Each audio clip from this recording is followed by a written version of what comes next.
In this video, we will look at the events that occurred in California. 28-year-old Cori Desmond disappeared in Redondo Beach while leaving her bartending job on Valentine's Day 2009. A few days later, her body was found in a plastic trash bag on the side of the road in Running Springs in San Bernardino County. The police had different versions of what happened. However, a few months later, the investigation reached a dead end. The breakthrough occurred after a woman who saw a billboard with a picture of Cori called the police department. Cori Desmond was born March 18, 1980, at Torrance Memorial Hospital, and right from the start, she was the center of attention because she had to fight to survive. Due to a hole in her diaphragm, she had to undergo multiple surgeries. She was only given a 20% chance of survival, and miraculously, she not only survived, but she thrived. Friends and family of Desmond knew her as a smart, self-confident young woman, unafraid to express her opinion, who was energetic and full of affection for those she cared about, who were many. Desmond graduated from North Torrance High School and earned a master's degree in criminal justice from Long Beach State. Unsure of her calling in life, she changed her mind and decided to become a teacher. Her goal was to teach autistic children. A week after her death, a notice came in the mail that she had earned her teaching credential. She was loved by many and friends to all. She was sweet at times but could be tough as nails. She could command a bar full of patrons when she wanted, and all the while be singing one of her favorite karaoke songs such as Black Velvet or These Boots Were Made for Walking, and once again, being the center of attention.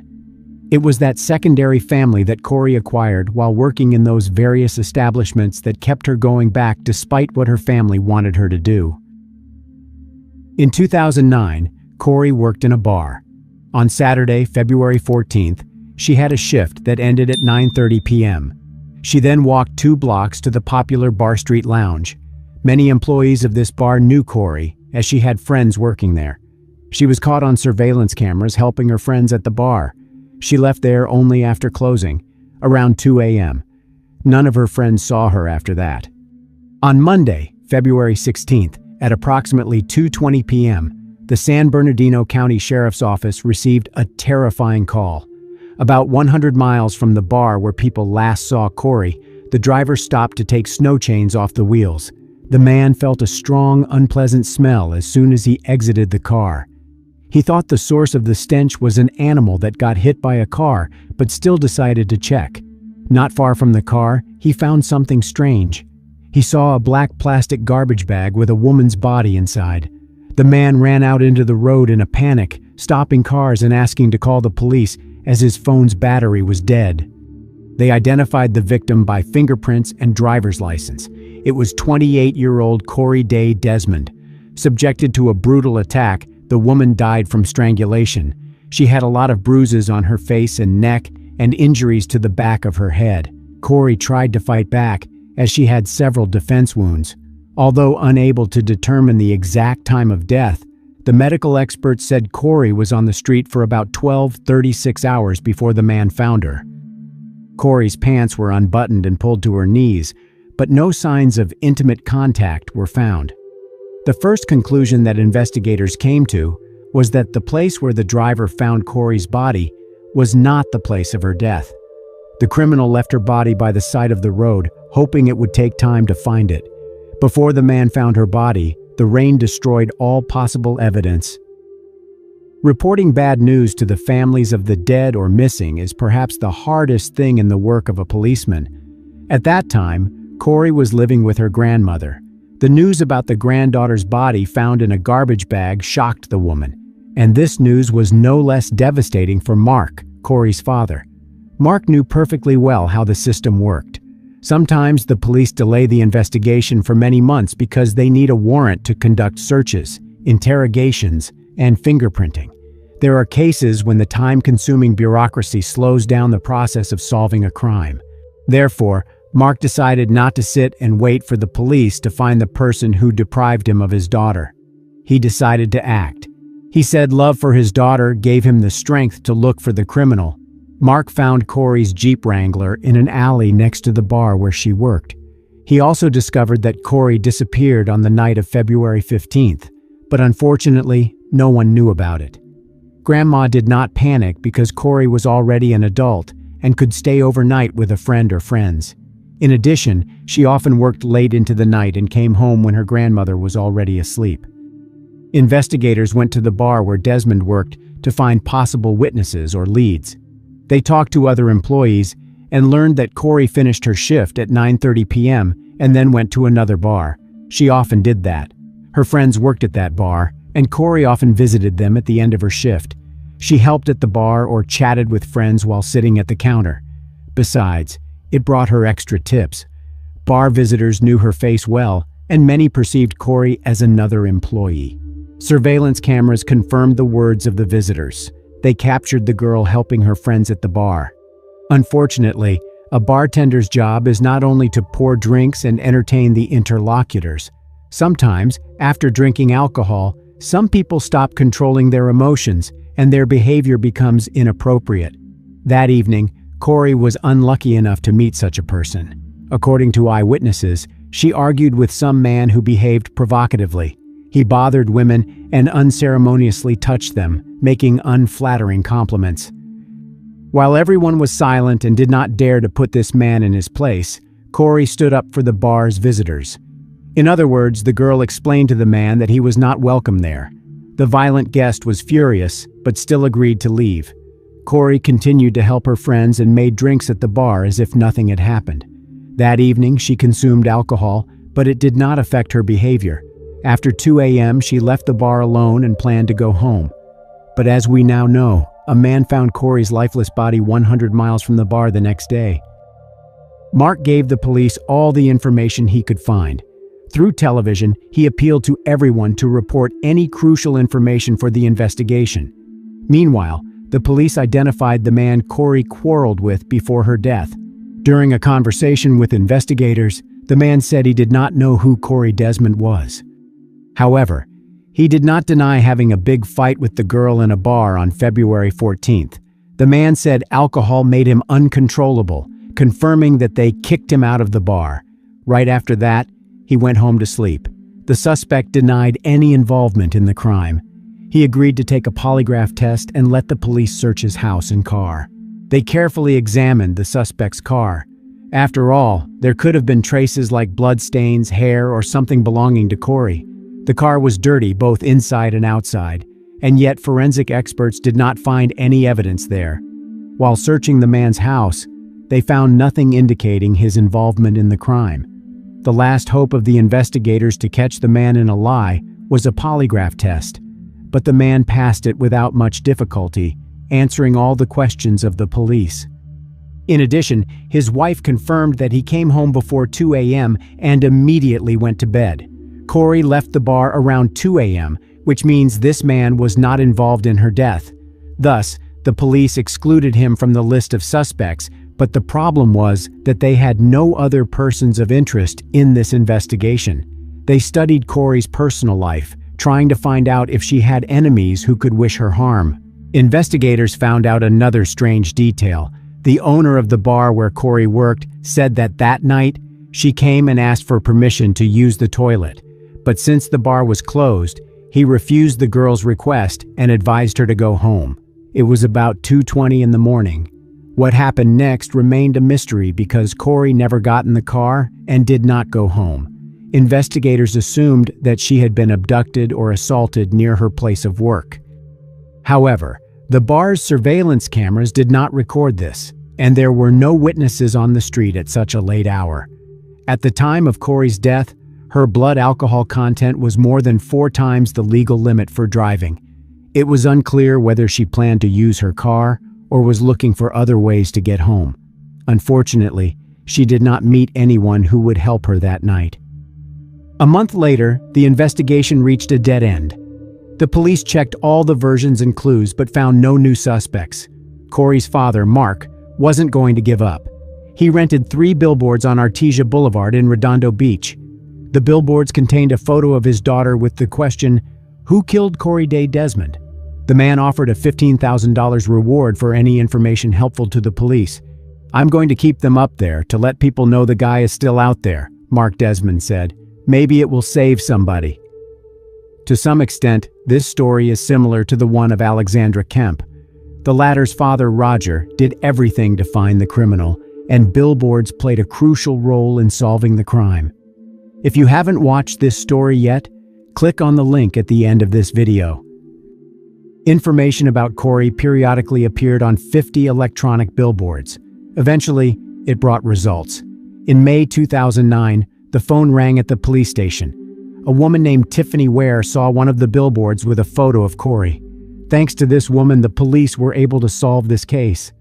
Tiffany spoke very quietly. The woman was experiencing stress and severe fright. She rambled as if she didn't know where to start. Then she finally focused and said, "Hello, my name is Tiffany. I think my boyfriend Tony Lopez Perez killed that bartender girl, Cori Desmond. Please check him. He's behaving strangely, but I'll tell you more when we meet." Tiffany called several times to arrange a meeting with the detective. During their conversation in the park, the woman told him about her suspicions.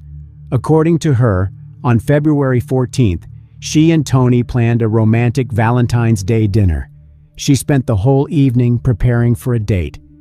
Tiffany took the children to their grandparents, visited a beauty salon, and bought a new red dress. Tony loved it when she wore red clothes. It drove him crazy. The guy was working that day, but had to return home around 11:30 p.m. Tiffany waited for Tony almost all night. The woman tried to contact him, but he did not answer calls and messages. Tony returned home at 4:30 in the morning and, as if nothing had happened, said he was too drunk to go home. He said he fell asleep in his car. Tiffany mentioned that Tony rarely cleaned the interior of his car. However, after a few days, he bought a whole set of cleaning products. He washed the car thoroughly, not letting her help. The guy's behavior seemed strange, but at that moment, she did not attach much importance to it. A few days later, Tony sold his white Dodge for almost nothing and bought another car. He also changed his phone number for no apparent reason.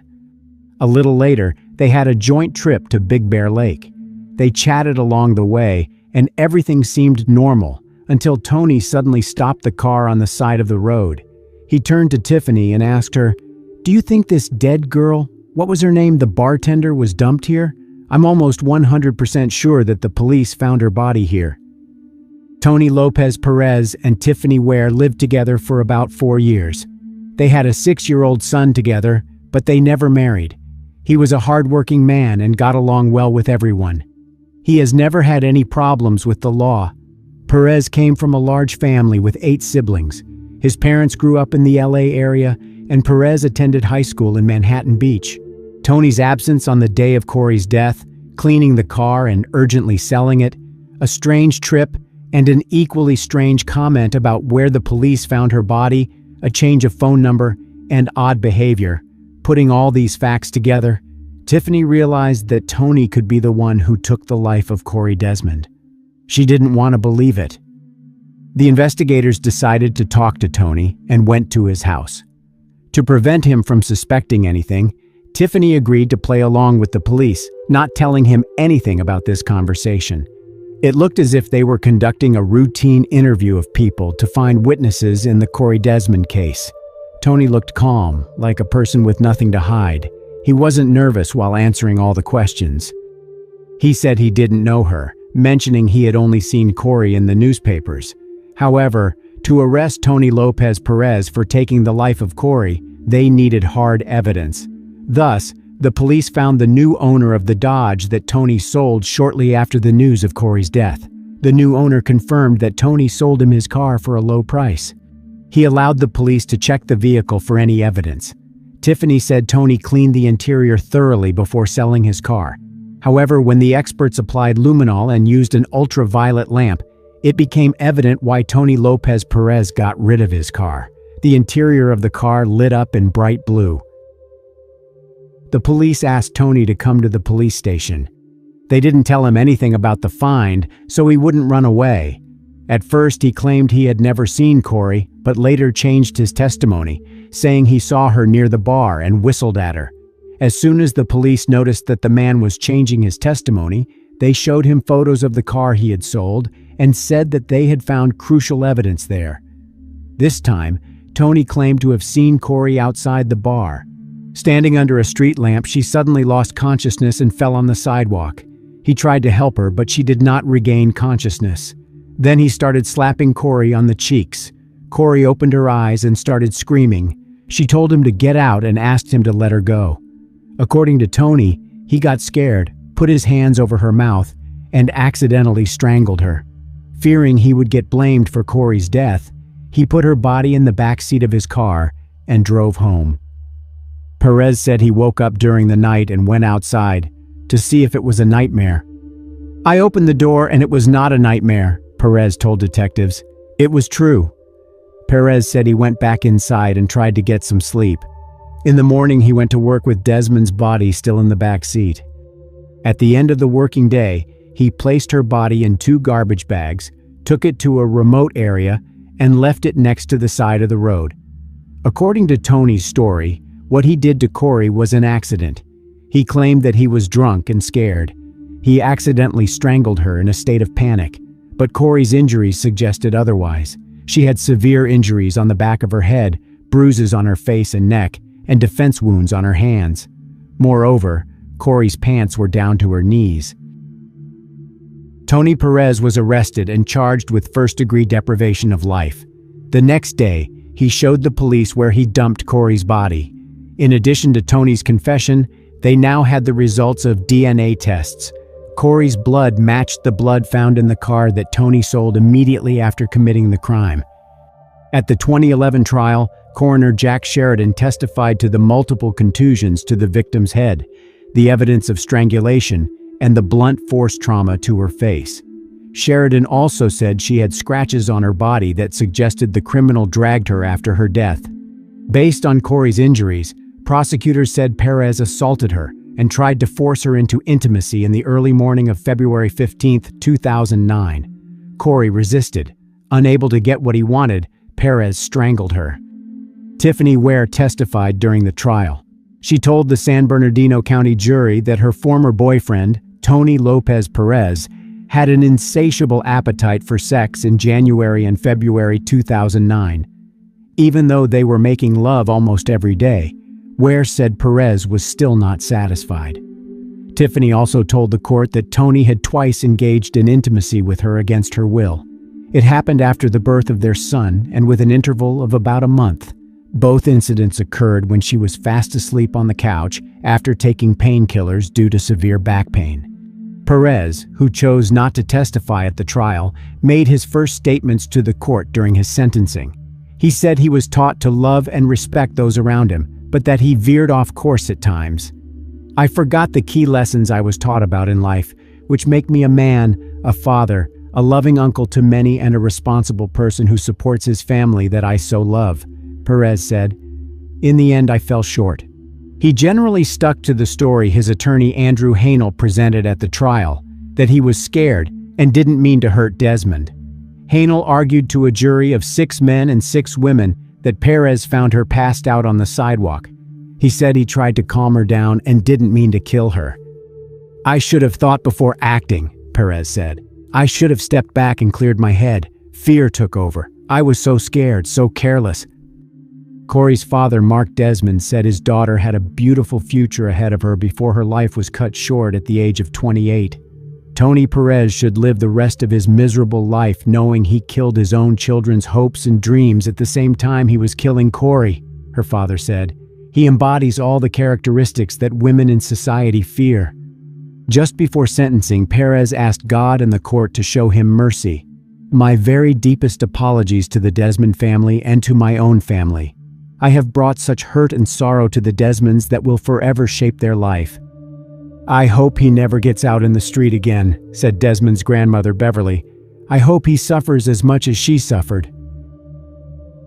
In July 2011, a jury of 6 men and 6 women found 36-year-old Tony Lopez Perez guilty of first-degree deprivation of life. He was sentenced to life imprisonment with the right to parole after 25 years. Cori Desmond's family expressed gratitude to Tiffany Ware, thanks to whom the police solved this case. "If it hadn't been for her, I don't think they would have ever found out it was him," said Leslie Schwab, a family friend who attended every day of the trial, along with about a dozen others in San Bernardino County.